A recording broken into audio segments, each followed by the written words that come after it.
Welcome to Cinema Cheese. Today we will be discussing the 15th year anniversary release by Unearthed Films of 2008's Deadgirl. You never forget your first time. I want to start out by saying that Stephen Biro and Unearthed Films did a fantastic job with this release. It sounds and looks amazing. I really love the packaging, the interviews, and all the extras that they added. I haven't gone through all of them yet, but what I have watched has been really good, really entertaining. But I expect nothing less from Steven and Unearthed. They always put everything they have into their releases. They put a lot of time and effort into it, and it shows in their products. And where they may not release a lot of films, but the films they release are quality. The attention to detail they put into each of their releases is definitely noticeable. So just massive respect for Steven and Unearthed and all of them over there. Great job as always.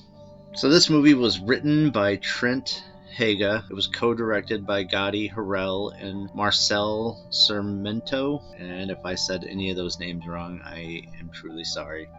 Boy isn't always the best at pronouncing names, unfortunately, but it's what it is. If I was to say this movie is a monument of debauchery, it wouldn't be doing it justice. This is a truly horrific coming-to-age story that is grotesque, it's brutal, it's depraved, it's nihilistic, but yet it's simple and beautiful if you look at it in certain ways. This is a hard movie to watch. It's definitely not for everyone. You get a lot of people that hate it and a lot of people that love it. I'm one of the people that love it. When I heard Unearthed was putting it out, I was so stoked. I was kind of surprised, but at the same time, I feel Deadgirl is a perfect fit for the Unearthed brand. And the fact that this came out 15 years ago and it wasn't super well received, but Steven knew that it had something and wanted to do a release of it, and they did a fantastic job. Even in the interview with Trent on the Blu-ray, he says that his scripts are supposed to be loved and hated by people. He said that if he made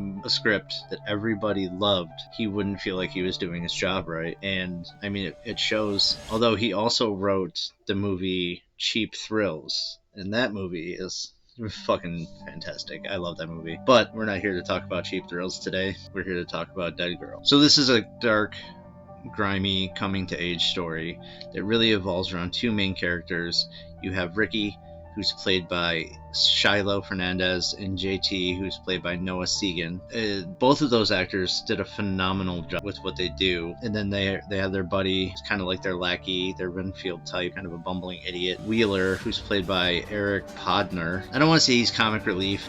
He's kind of a, simple character. So there are scenes in this movie that do kind of make you chuckle, but it's not intended to be like a comedy. It's intended to push boundaries, be grotesque, make you feel uncomfortable, make you feel gross and grimy, and they do a really good job with that. The special effects guy, Jim Ohala, did a really great job. There isn't a ton of effects in this movie, but that's good because they didn't have a large budget. I think in the Blu-ray they said they had like $250,000 in 18 days to shoot. So with what they had, they focused on fewer effects, but made them a lot better than trying to squeeze in a ton of effects with a small budget and a small amount of time. It's better just to focus on a few that really stand out than a bunch that are, subpar. Jim, Gotti, and Trent all come from Trauma. That's where they all kind of met. And even though they all came from Trauma, this movie isn't very Trauma-esque. It's much more serious. It's dark. It's grimy, like I said. But like I was saying, the majority of the story really follows Ricky and JT. Ricky is more of the protagonist. He's trying to be the voice of reason, trying to stop JT, trying to gain the love of his childhood crush that's now dating the jock named Johnny. JT, he's more of, I don't want to say the bad guy, but he is kind of that little demon on your shoulder, you know what I'm saying, that wants to do all the bad shit. And it shows pretty much right off the bat when they skip school to go out and vandalize stuff and drink beers, and it was his choice to go to the abandoned mental facility where they would eventually find Deadgirl. And speaking of the character Deadgirl, who was played by Ginny Spain, she did phenomenal, and she had a really hard job if you think about it. She did a good job at portraying emotion, and like you kind of know how she's feeling, at times. But most of her scenes, she's tied up, chained down, naked. She doesn't speak because, well, I mean, it's fucking dead. But she still manages to use, motions and stuff like that to like kind of, act. And I thought she did a great job. I think everybody across the board in this did phenomenal.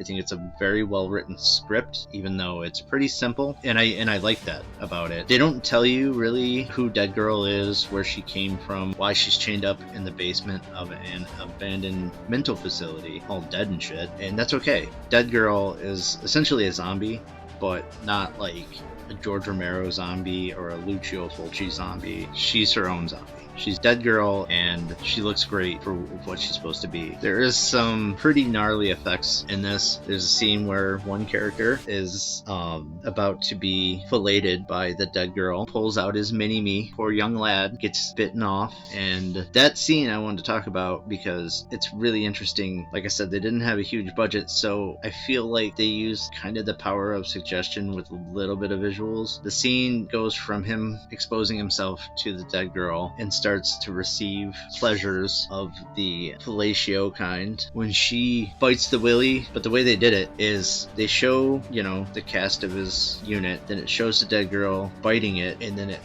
cuts away. But in your head, you're like, fuck, that was brutal. Even though it didn't really show a lot, it makes you feel like you saw all of it and you felt all of it. That same character later, I don't want to spoil anything, the same character later shits his guts out. In that scene too, they kind of showed enough so you could see it and cut away. And then it sticks with, you know what I mean? This whole movie sticks with, like, I don't know how to describe it really, but definitely one that, you don't shake off easy. The movie was shot digitally, at least that's what they said in the interviews. But I have to say, all of the set designs, all of the atmosphere in this movie, the sound design, everything really sticks out. It really feels dark and grimy and, like you're part of it, at least for me anyway. They could have made this movie more fun, added more jokes, more silly antics, a little more lighthearted, stuff like that to draw in bigger audiences and have it be more well received. That's not the movie any of them wanted to make, and I commend them for that. Now, maybe from like a financial point of view, it wasn't a good idea.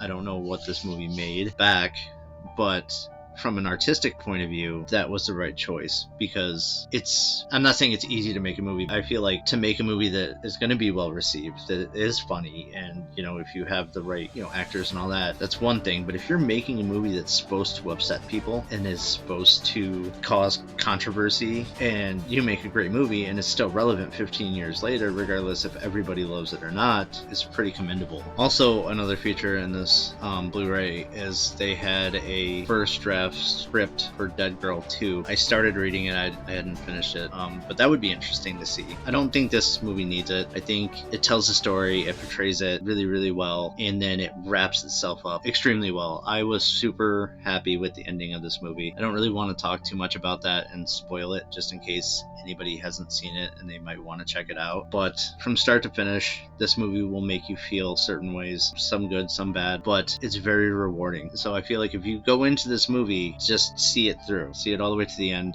and you might love it and you might hate it, but that's the point. You're supposed to love it or hate it. They didn't want to make a movie that's forgettable, that you walk away from and you're like, what did I just watch? Now, you might not remember every little scene, but you will remember Deadgirl. It will stick with you, especially if you go back for a second viewing or a third viewing or a fourth viewing. You're like, fuck, okay, yeah, I remember that. That was gross. There are some pretty gross effects, like when Deadgirl had been shot and her body starts to like decay and stuff like that. JT goes to the body because it's starting to smell, and he squeezes one of the bullet wounds, and this gross green pea soup looking substance comes out, and he sticks his finger in it, and it's just yeah.